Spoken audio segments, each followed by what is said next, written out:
iniziamo subito. Grazie per essere qui, un saluto a tutti coloro che sono collegati. Vi do il bollettino e poi un paio di informazioni che penso siano utili per il vostro lavoro e anche da dare ai cittadini. I tamponi sono 524.000, sono 10.000 tamponi, 10.700 tamponi più di ieri. Qua vi dico subito una cosa, che fino a giovedì noi avremo difficoltà a processarli in laboratorio perché abbiamo la macchina rotta. Arriveranno i tecnici a Padova e quindi avremo esiti che arriveranno in ritardo, quindi tutto quello, il tema della validazione, della processazione in laboratorio subirà un rallentamento, anzi lo sta già subendo in queste ore. Purtroppo prima di giovedì non avremo la riparazione, ve lo dico perché poi uscirà anche un comunicato che spiegherà bene cosa è accaduto. Del resto sono macchine che sono progettate per fare un gran lavoro, ma non progettate per lavorare su 3 turni H24 per 90 giorni di seguito, per cui qualche guaio diciamo che le abbiamo collaudate noi. Isolamento sono 3.639 e sono 231 in meno rispetto a ieri, se ne escono ancora altre 230 persone di isolamento. Vedete, questo è un dato che cala quantomeno di un centinaio al giorno, meno 231 rispetto a ieri. Il numero dei positivi è 18.997, quasi 19.000. Scusate, vado un po' veloce perché oggi abbiamo un po' di impegni. 47 persone in più. Abbiamo i ricoverati, sono 577 e meno 15. Le terapie intensive sono 44 pazienti. Fra l'altro dei 44, 18 sono positivi Covid. Quindi in teoria noi dovremmo segnalare 18 coronavirus in terapia intensiva. Vedete che il dato è andato giù bene, basti pensare che avevamo di terapie intensive il 3 di maggio erano 99, vedete la differenza. I dimessi sono 3.201, altre 14 persone sono state dimesse rispetto a ieri. I morti sono in totale 1.820, ovvero 1.329 in ospedale. No, il totale è 1.820, 1.329 in ospedale, sono più 7. I nati sono 95. Detto questo, guardate, noi stiamo seguendo, anche con un po' di ansia, non ve lo nego, l'evoluzione di questo anti-lockdown, come qualcuno lo chiama, no? Di questa apertura importante che c'è stata. E non nego che ci sono arrivati, penso, e sarà capitato anche a voi, arrivate decine e decine di foto e meglio ancora di video dei centri delle nostre città dove c'è movida a cielo aperto. Io non ho nulla contro la festa, la movida, però il tema degli assembramenti prima, 2 il tema dell'uso della mascherina sono 2 condizioni sine qua non per fare in modo che ci sia messa in sicurezza. L'ho detto anche ieri, vorrei ricordare ai cittadini che la mascherina e le regole non devono essere vissute come delle coercizioni o delle attività da regime, ma è la necessità di dire che i 2 elementi salvavita sono proprio le indicazioni che si danno a tutela dei cittadini. Perché il Veneto le dà con forza? Le dà con forza di persuasione per un semplice motivo, perché noi abbiamo fatto la scelta di aprire in maniera importante. Si chiede questo sacrificio. Io trovo anche assurdo, perdonatemi se lo dico, trovo anche assurdo sentire il Presidente della Regione che ogni giorno sta qui a dire portate la mascherina. Insomma, vedere, ieri sera ho risposto a un amico che mi ha mandato un video, anzi mi ha mandato delle foto, c'è un sacco di persone senza mascherina con lo spritz in mano. Io ho detto, guarda, ho scritto 2 frasi, li aspetteremo alle porte dell'ospedale, e la cosa che fa più male è pensare che molte di queste persone magari sono le stesse che poi vanno a fare la morale sui social rispetto alla qualsiasi roba va bene per richiamare il senso di comunità, il senso di rispetto civico. Questo è il senso di rispetto civico che è zero. E la cosa che mi fa più male è che ci sono ragazzi che mi mandano i video. Questa mattina una ragazza ha mandato un video e ha detto: ma scusi, io ho fatto 3 mesi chiusa in casa per arrivare a questa situazione qui. Allora a questo punto le dico che era meglio che non ci lasciasse nessuna concessione e stavamo in casa finché non era finita. Allora, ve l'ho detto anche ieri, il virus probabilmente non ha più un mitragliatore a disposizione, non ha più un sacco di proiettili, però è un eccellente cecchino. Gli basta un proiettile per colpire una persona. Allora, se qualcuno sta coccolando l'idea, galvanizzato dal fatto che sia aperto, galvanizzato dal fatto che comunque legge da qualche parte che la sua piscina è aperta, che la palestra è aperta, che la spiaggia verrà aperta, che il bar sotto casa è aperto, che il ristorante viene aperto o quant'altro, e dice: beh, è finito tutto, vi dico che siete sulla strada sbagliata. Allora, per carità, possiamo anche affidarci al buon Dio o alla fortuna per chi non crede e diciamo: boh, sarà una roulette russa, la proviamo, abbiamo nel tamburo un proiettile, abbiamo 5 possibilità, probabilmente finirà che il virus non ci contagia e abbiamo fatto bene a non rispettare le regole. Ma se il virus ci contagia, noi riempiamo gli ospedali. Forse qualcuno non l'ha capito, noi riempiamo gli ospedali. Capite che passiamo questa responsabilità dall'ospedale all'individuo. Cioè la responsabilità esce, perché quando si svuota l'ospedale non è più una responsabilità sanitaria di chi ha il processo delle cure in mano, ma torna in capo a noi. Quante volte rivendichiamo la libertà e la possibilità di decidere del nostro futuro? Beh, se questa decisione del nostro futuro, qualcosa avrei da ridire. Io non sono chiamato a fare prediche paternalistiche e non sono neanche chiamato a attivare percorsi di rispetto delle regole. Vi dico che le regole di ingaggio sono chiare. Il rischio di non rispettare le regole è il ricontagio, punto. E poi guardate, a me basta a questo punto che resti agli atti questo discorso, lo dico tutti i giorni, ma non per lavarmene le mani, per dire che poi è inutile rivendicare diritti se quando c'è un minimo di dover rispettare delle regole da qui al 2 di giugno in libertà, perché voglio ricordarvi in totale libertà. Che senso ha che voi veniate qui con la mascherina? Nessuno, no? Perché se questo è il principio, buttiamo via tutti la mascherina. Allora, io penso che faccio questo appello ancora ai cittadini e ai ragazzi, a tutti. Guardate, dobbiamo fare in modo di stringere ancora, far quadrato e rispettare le regole.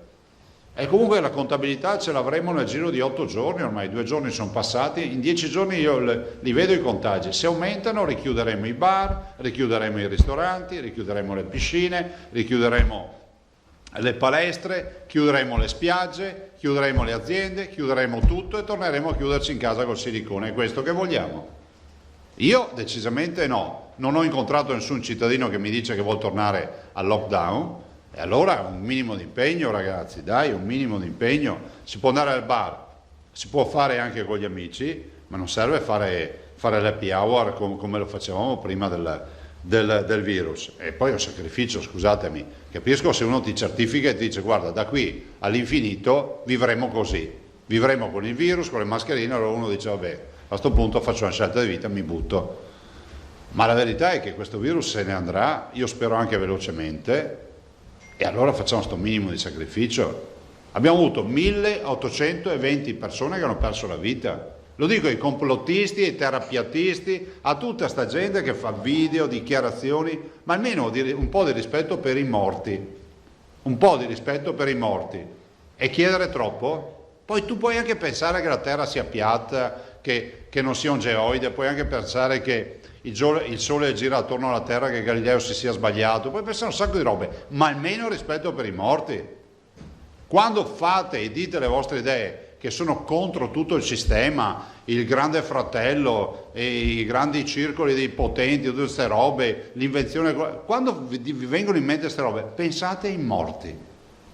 Io spero che vi frenino un po' questo pensiero che vi freni. 1820 persone, l'età media 82 anni, questa è la strage dei nonni, di coloro che invece di fare i terrapiattisti e fare i complottisti si sono riboccati le maniche e hanno fatto grande questo Veneto. Questi sono quelli che sono morti, e quindi un minimo di rispetto. Guardate, vi dico questo nel senso che vedo tantissima gente con le mascherine che giustamente rivendica il rispetto delle regole, perché poi non sto descrivendo un popolo di incivili, ma come c'era scritto, ripeto, dal mio vecchio calzolaio, mi ricordo bambino andavo, c'era scritto: per colpa di qualcuno non si fa più credito a nessuno. E questa è la tragedia, per colpa di qualcuno non si fa più credito a una comunità che si comporta correttamente. Voglio dirvi, annunciarvi che siamo addirittura d'arrivo, nel senso che noi abbiamo già deliberato l'aiuto anzi il riconoscimento per il grande lavoro che ha fatto il mondo della sanità. Sono quasi 61 milioni di euro che eroghiamo, esattamente 60.932.640 sono risorse che diamo come premio straordinario, ma più che chiamarlo premio, riconoscimento straordinario a tutti coloro che nella sanità si sono adoperati in questi mesi. Poi vi diamo nel comunicato stampa, vi diamo la suddivisione, nel senso che c'è una suddivisione rispetto ai 61 milioni da dove arrivano. Dall'altro anche come verranno erogati. Abbiamo incontrato le parti sociali, sono felice perché si è trovata una soluzione meritocratica, perché è indubbio, è innegabile che un medico, un infermiere, un operatore che lavorava alle infettive o alle terapie intensive si sia esposto a rischi rispetto alla sua salute maggiori di chi magari era adesso non voglio fare esempi, poi c'è sempre qualcuno che si arrabbia, ma era in altri reparti dell'ospedale dove i Covid non c'erano. Però comunque questo è un premio che viene spalmato su di tutti. I famosi 1.000, si va fino a 1.200 euro nei casi, diciamo, di maggior esposizione. Vorrei dirvi, perché siccome qualcuno quando fa le considerazioni dice ma Zaia quando dà il premio, vorrei ricordare che per noi questo è un premio che vale molto di più in Veneto, perché non applicando noi l'addizionale IRPEF da 10 anni non abbiamo prelevato dallo stipendio di un medico che mediamente ha 20 anni di anzianità in ospedale, non abbiamo prelevato in 10 anni 4.850 euro. Se avessimo applicato l'addizionale IRPEF di minima, oggi restituiremo parte dei 4.850 euro, giusto? Invece noi diciamo che abbiamo già dato 4.850 euro, perché questo mi permetto di dirlo perché è realtà, ai quali ci sommiamo anche questo migliaio di euro. Questo è quello che può dire il Veneto rispetto al trattamento economico che dà agli operatori del mondo della sanità. Ho fatto l'esempio sullo stipendio medio di un medico che non sia neoassunto ma che non sia neanche un primario, una roba mediana. Mi sembra l'ordine sono 80.000 euro all'anno di stipendio, 76.000, ecco, lo stipendio lordo. Quindi intanto io approfitto per ringraziarli, poi lo faremo in maniera molto più formale, e vi devo anche dire che ho evitato fino ad ora, non è che ci siamo dimenticati, perché non voglio che la lettera, che secondo me è la cosa corretta da fare per ognuno dei nostri operatori, venga interpretata come la campagna elettorale. Cerchiamo di andare in un momento, di farlo in un momento nel quale ci sarà serenità, ma va fatto un ringraziamento formale ad ognuno dei nostri lavoratori, perché loro sono stati la squadra che ha fatto la differenza, si sono impegnati. Guardate, io ho intenzione di portarvi qui la professoressa Tacconelli, che è un punto di riferimento importante, di portarvi qui la dottoressa Del Silvestro per il plasma, di portarvi qui la dottoressa Cattelano, malattie infettive, il professor Vianello, e poi tutti quelli che non ho citato, il professor Plebani, Crisanti, tutti quelli che conoscete, per dire che c'è una squadra veneta che ha lavorato, che ha fatto bene il suo mestiere, ed è giusto che vengano anche valorizzati davanti alle vostre telecamere e nei vostri articoli di giornale, e che i veneti li conoscano, li vedano in faccia. La professoressa Tacconelli di Verona è un riferimento per un sacco di protocolli sperimentali ed è un riferimento di altissimo valore a livello di virologia, di attività che si fanno, ed è bene che i veneti capiscano da dove poi vengono fuori. Fra l'altro posso dire, c'è un club di signore, di donne della sanità che ho tutta intenzione di valorizzare, che sono donne della sanità che io ho già coinvolto, magari qualcuno non se n'è accorto, l'ho coinvolto con i primi spot sul coronavirus. Se li andate a cercare, vedete, sono in camicia, c'è la professoressa Tacconelli, Catelan e Russo, la dottoressa Russo, che vi ricordo che è colei che ha fatto il piano strategico dei tamponi e tutto il piano di sanità pubblica. Questo è quello che vi dico, quindi grazie di cuore a tutti quelli che hanno lavorato. Vi dico che sulla mobilità, e poi vi lascio parola perché il tempo stringe, sul piano della mobilità, se vi interessa, vi possiamo lasciare anche questo piccolo studio. L'anti-lockdown del lunedì 18 ha significato transiti per 5.370.000. Però se vi interessa, rispetto al lunedì, diciamo, meno trafficato, che era il 30 marzo, rispetto a quel lunedì, che è il lunedì proprio che ha fatto meno transiti, noi abbiamo fatto oggi, lunedì 18, abbiamo fatto più 78,64% di transiti. Dopo vediamo lo studio, insomma, se qualcuno interessa qualche dato in più c'è. Io avrei finito. Beh sì, no, scusami, avrei finito, avrei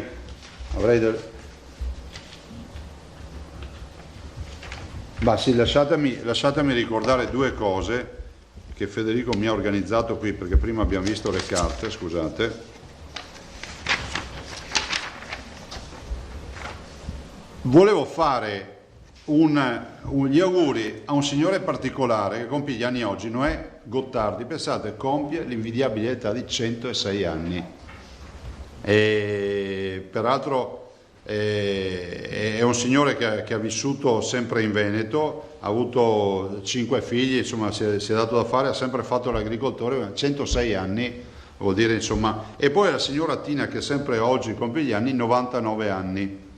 E poi avrei un sacco di comunicazioni rispetto alle donazioni, però preferisco farle un altro giorno perché ho più tempo. Prego.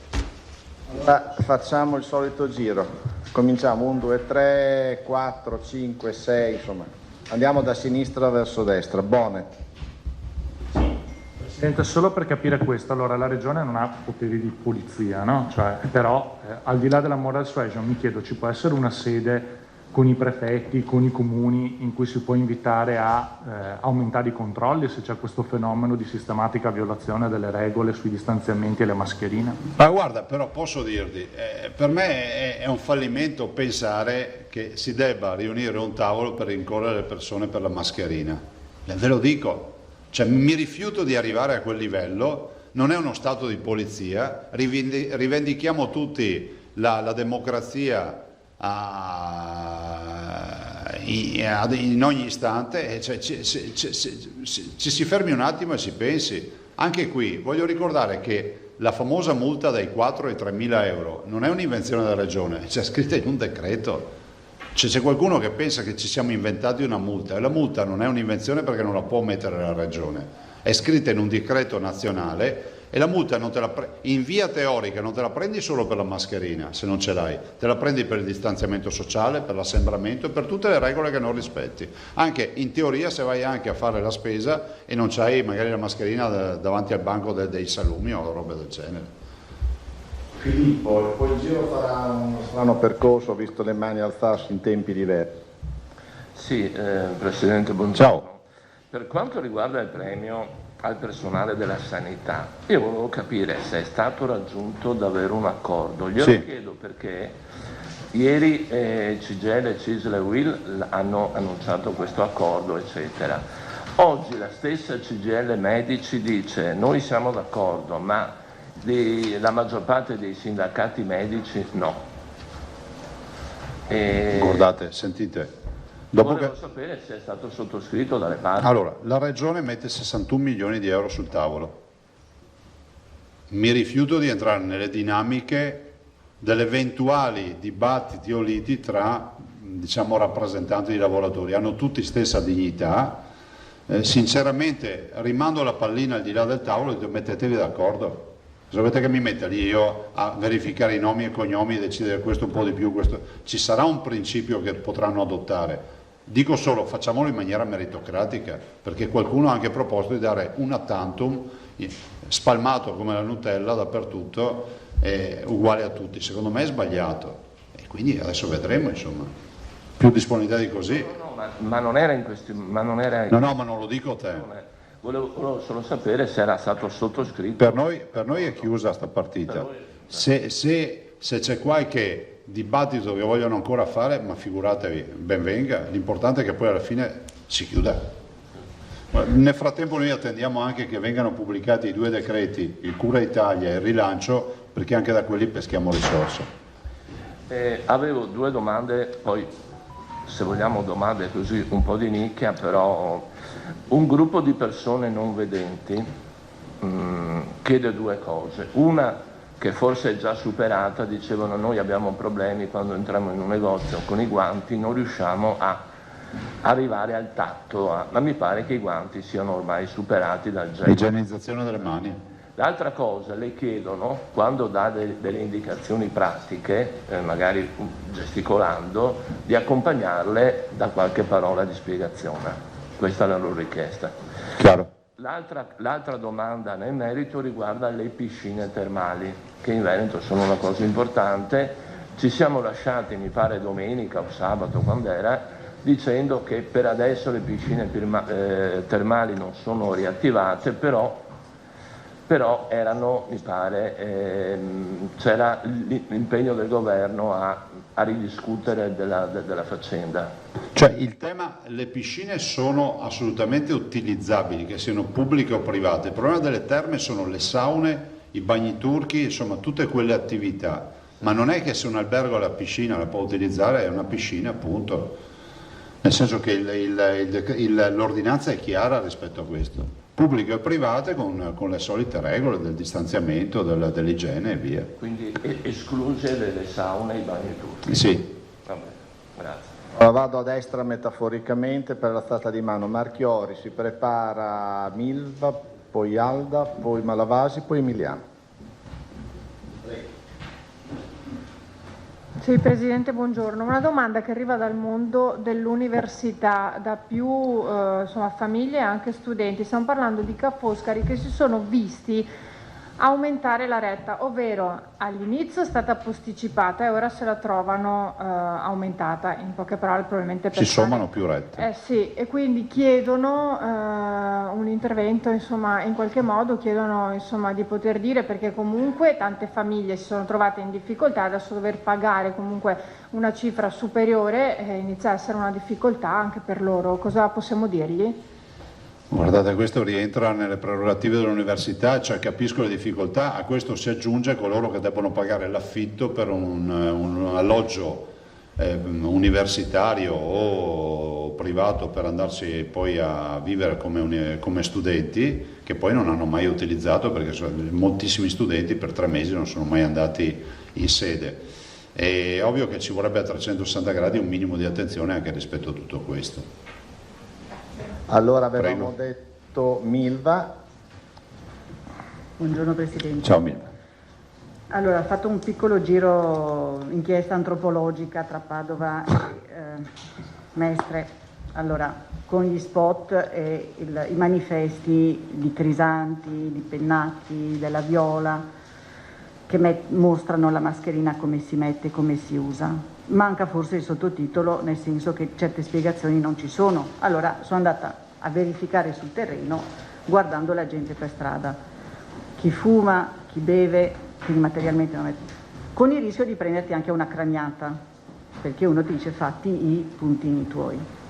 Se succede questo per strada a un vecchietto piuttosto che a qualcun altro, allora le chiederei, Presidente, con tutti i microfoni lì davanti, di rivolgersi al popolo veneto e di spiegare perché si usa la mascherina, che il distanziamento sociale non c'entra con l'uso della mascherina, e che quindi anche quando sei per strada la devi mettere sempre sul naso e sulla bocca contemporaneamente, spiegando anche perché. Grazie. Sì. Poi magari se Federico ne porta anche una, se c'è una chirurgica.